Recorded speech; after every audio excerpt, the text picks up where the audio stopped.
UP TET 2021 के paper में वर्ष 2017 के प्रश्नों के रिपीट होने का मामला कोर्ट में जा चुका है, जिसकी एक सुनवाई हो चुकी है और अब आगे की सुनवाई होना प्रस्तावित है।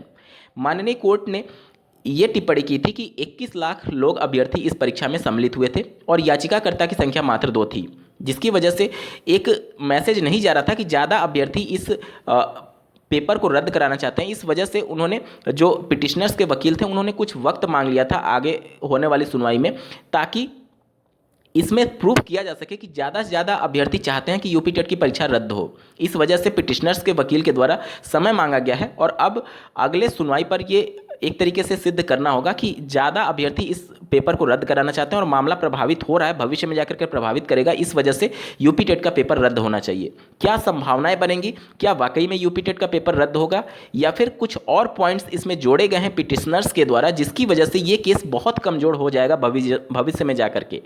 क्या संभावनाएं बनेंगी और इसका व्यापक असर क्या होने वाला है? ऐसे तमाम पहलुओं पर इस वीडियो में डिटेल में चर्चा करेंगे। अंत तक बने रहिएगा। नमस्कार दोस्तों, मेरा नाम है नीरज और आप देख रहे हैं करियर बिट यूट्यूब चैनल। अगर आप इस चैनल पर पहली बार विजिट कर रहे हैं तो इसको सब्सक्राइब करते हुए बेल आइकन को प्रेस करना ना भूलें। सबसे पहले इस पॉइंट पर बात कर लेते हैं कि आखिर इस केस का जो नींव है, आधार है, वो क्या है। देखिए, जैसा कि आपको ज्ञात होगा कि वर्ष 2017 का पेपर लगभग 80 से 90% रिपीट हो गया है। हूबहू क्वेश्चंस आ गए हैं यूपी टेट 2021 के पेपर में।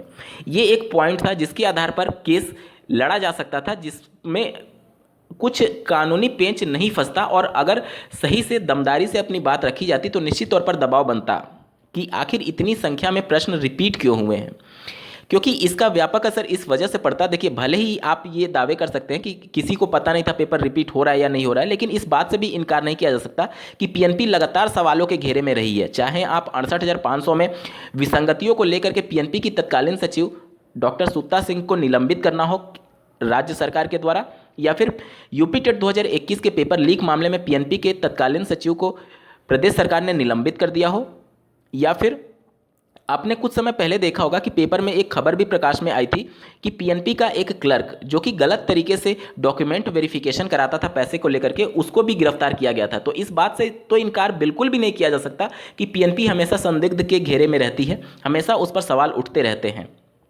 अब अगर किसी भी पीएनपी के कर्मचारी को अगर ये पता होगा कि वर्ष 2017 का हूबहू पेपर रिपीट हो रहा है, तो क्या इस बात की संभावनाएं नहीं है कि बात बाहर भी आ सकती है? आप लोगों ने देखा होगा कि एक जिले में जिला विद्यालय निरीक्षक के कार्यालय से भी इस प्रकार की बातें निकल करके आई थी कि पैसे लेकर के वो पूरे जिले के एग्जाम सेंटर को ही प्रभावित कर रहे थे। तो क्या संभावनाएं नहीं है कि इस प्रकार के मामले प्रकाश में आ सकते हैं कि किसी एक विशेष ग्रुप को लाभ पहुंचाने के लिए अगर सिर्फ इतना भी बता दिया जाए कि 2017 का पेपर रिपीट हो रहा है, तो आप देख सकते हैं कितना भयावह स्थिति होगी। बहुत भारी संख्या में ऐसे अभ्यर्थी जो योग्य नहीं है वो भी टेट क्वालिफाई कर सकते हैं। आपका सवाल ये भी हो सकता है कि ये सिर्फ एक एलिजिबिलिटी टेस्ट है, अगर अभ्यर्थी क्वालिफाई हो भी जाते हैं तो इसका क्या प्रभाव पड़ेगा? प्रभाव पड़ेगा और बहुत व्यापक प्रभाव पड़ेगा। इसको समझिए, राष्ट्रीय शिक्षा नीति 2020 में ये स्पष्ट तौर पर लिखा गया है कि भविष्य में होने वाली सभी शिक्षक भर्तियों में टेट के मार्क्स को भी जोड़ा जाए। आप लोगों ने देखा होगा कि जिस प्रकार से केंद्र सरकार या फिर राज्य सरकार राष्ट्रीय शिक्षा नीति 2020 के सभी प्रावधानों को धीरे धीरे करके लागू कर रही है, भविष्य में जाकर के अगर टेट के मार्क्स को जोड़े जाने का प्रावधान किया गया, जो कि वर्तमान सरकार, उत्तर प्रदेश की जो वर्तमान सरकार है, उनके द्वारा जो अध्यापक सेवा नियमावली शिक्षा सेवा चयन आयोग का गठन किया गया था, उस कमेटी ने भी ये सिफारिश की थी कि टेट के 1/4 अंकों को जोड़ करके फाइनल मेरिट बनाई जाए। तो इस बात की तो भविष्य में संभावनाएं हैं। और जिस प्रकार से सीबीएसई और एनसीटीई ने जो सीटेट होता है या फिर राज्य की टीचर एलिजिबिलिटी टेस्ट होती है, उसको लाइफ टाइम के लिए वैलिड कर दिया है। अब भविष्य में किसी भी पार्टी की अगर सरकार बनती है और अगर वो किसी भी तरीके से टेट के मार्क्स को आधार बनाते हुए अगर शिक्षक भर्ती कराने लगे और सुपर टेट खत्म कर दिए, तो निश्चित तौर पर इसका व्यापक प्रभाव तो पड़ेगा ही पड़ेगा, क्योंकि जिनको पता होगा, जिनके अच्छे मार्क्स होंगे, वो मेरिट में ऊपर चले जाएंगे। तो अगर सिर्फ ये यूपी टेट की परीक्षा पात्रता परीक्षा तक ही सीमित रहती है, तब तो इसका कोई प्रभाव नहीं पड़ेगा। लेकिन भविष्य में जिसकी संभावनाएं भी हैं कि अगर टेट के मार्क्स जोड़े जाएं तो निश्चित तौर पर इसका व्यापक प्रभाव पड़ेगा और पूरी तरीके से चीज़ें प्रभावित होने वाली हैं। ये तो हो गया पहला पॉइंट कि पेपर अगर रिपीट हुआ है और बहुत ज़्यादा क्वेश्चंस रिपीट हुए हैं, उस कंडीशंस में अगर इस बात को प्रमुखता से रखा जाए और पूरे भविष्य की संभावनाओं को उजागर करते हुए मामले की पैरवी की जाए, तब जाकर के माननीय कोर्ट से कुछ पॉजिटिव रिस्पॉन्स देखने को मिल सकता है जो अभ्यर्थी पेपर कैंसिल कराना चाहते हैं। लगभग 50% अभ्यर्थी ऐसे हैं जो कि यूपी टेट 2021 के पेपर को रद्द कराना चाहते हैं। वोटिंग अपील के माध्यम से मैंने आप सभी का मत देखा था, जिसमें 50 से 60% अभ्यर्थी लोग चाहते हैं कि यूपी टेट की 2021 का पेपर रद्द होना चाहिए। लेकिन अब सबसे बड़ा सवाल यह है कि क्या पेपर रद्द होगा।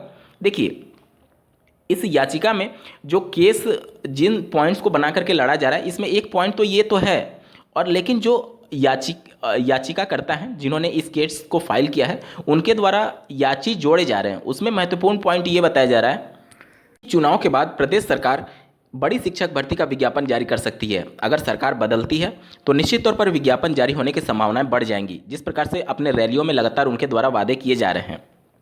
और दूसरा, अभ्यर्थियों के द्वारा मुद्दा ये बनाया जा रहा है कि चूंकि 9:30 बजे गेट बंद हो गया था, जिसकी वजह से बहुत भारी संख्या में अभ्यर्थी परीक्षा से वंचित रह गए हैं, क्योंकि पीएनपी का ही डेटा है कि 84% अभ्यर्थियों की उपस्थिति दर्ज कराई गई है, यानी कि 16%, 21 लाख टोटल प्राइमरी और अपर प्राइमरी को मिलाकर के परीक्षार्थी सम्मिलित होने वाले थे, जिसमें से 16% अनुपस्थित रहे हैं। अगर इनका मोटा मोटी आंकड़ा लगाया जाए तो लगभग 3 लाख अभ्यर्थी ऐसे हैं जो कि परीक्षा से वंचित रह गए हैं। उस समय कोविड के मामले भी चल रहे थे, तो हो सकता है कि लगभग 1 से 1.5 लाख अभ्यर्थी ऐसे हों जो कि पहले से टेट क्वालिफाई हों और वो जानबूझ करके परीक्षा छोड़ चुके होंगे। लेकिन इस बात से भी इनकार नहीं किया जा सकता कि लगभग 1 लाख के आसपास ऐसे अभ्यर्थी जरूर होंगे जिनका टाइमिंग की वजह से परीक्षा छूट गया। अब इसमें मुद्दा बनाने वाली कोई चीज़ ही नहीं है, क्योंकि आपके एडमिट कार्ड पर यह क्लियर मेंशन किया गया था कि 9:30 बजे एग्जाम सेंटर का मेन गेट बंद कर दिया जाएगा, और अधिकांश सेंटर्स पर ऐसा ही किया गया, 9:30 बजे गेट बंद कर दिया गया। अब इसमें आप लेट हो गए या फिर इस प्रकार की कोई घटना हुई है तो इसमें आप आयोग को दोषी नहीं ठहरा सकते, क्योंकि उन्होंने पहले आपको सूचित कर दिया था, आपके एडमिट कार्ड पर भी ये बातें मेंशन की गई थी, तो आप इसको मुद्दा बना करके कोर्ट नहीं जा सकते। मैं इस वजह से ये बातें बता रहा हूँ क्योंकि जो याचिकाकर्ता अब याची को जोड़ रहे हैं उसमें यही बातें उनके द्वारा बताया जा रहा है कि अगर आपकी परीक्षा छूट गई है तो भी आप याची बनिए, आपके बिहाफ पर पेपर कैंसिल हो जाएगा, उसकी 0% संभावना है। देखिए, कोर्ट में जब भी केस लड़ा जाएगा तो कानूनी दांव पेच और तर्क पर ही केस लड़ा जाता है। इसमें बात में कोई तर्क ही नहीं है कि टाइमिंग की वजह से आपका पेपर छूट गया, इस वजह से पेपर रद्द होगा। और दूसरा, चूंकि सुपर टेट परीक्षा आने वाली है तो इस वजह से अभ्यर्थी और ज़्यादा याची बने ताकि जिनका टेट क्वालिफाई नहीं है वो भी टेट को पेपर को रद्द करा दें। ये दोनों पॉइंट बिल्कुल निराधार है, इसको आधार बना करके कभी भी टेट का पेपर रद्द नहीं होगा।